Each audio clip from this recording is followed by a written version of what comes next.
Hey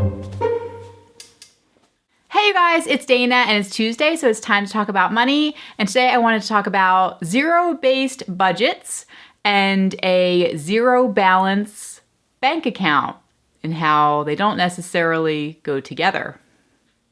All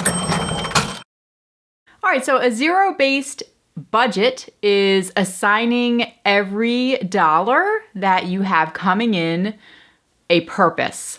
So if you have X amount of money coming in for the month, then you would put down on paper exactly how much is going towards which items. So if you have $3,000 a month that you get in income, that's your take-home pay, then where is that $3,000 going? And you make those decisions before the month begins. And that way, as the money comes in, you know immediately where it's going, where it's assigned, so that way money doesn't just leave you and you don't know where it went. Because if you don't make a plan, then when your money starts coming in, you're going to just start spending it. Or if you don't have a plan in general, things typically go awry.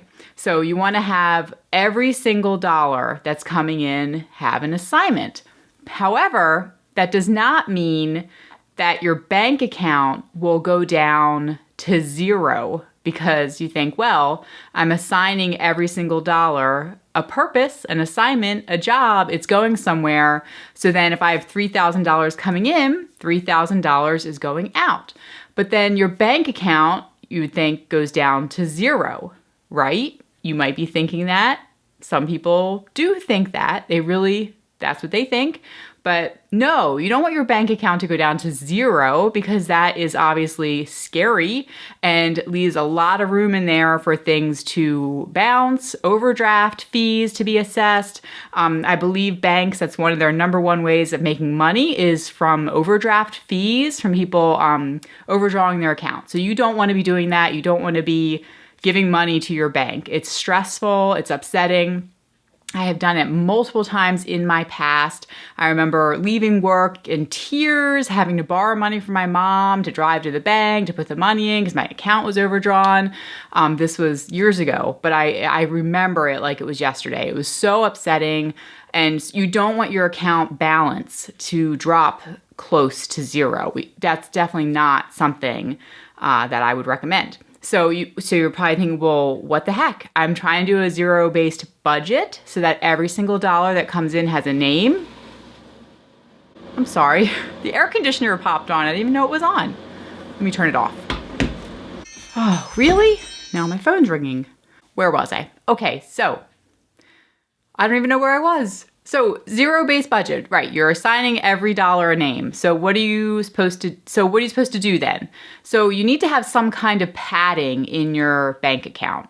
So whatever that amount is, $100, $500 if you can. That's, maybe that's not possible if you're trying to get out of debt and you might be following Dave Ramsey's baby steps. Maybe you have $1,000 in your savings account, which is baby step 1.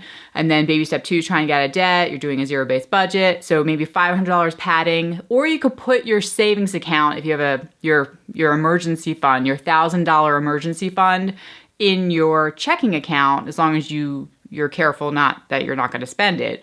But you can put that $1,000 and leave it in your checking account. And then obviously, so you do have some padding there. Or you could do something else, like $100 extra in your checking account.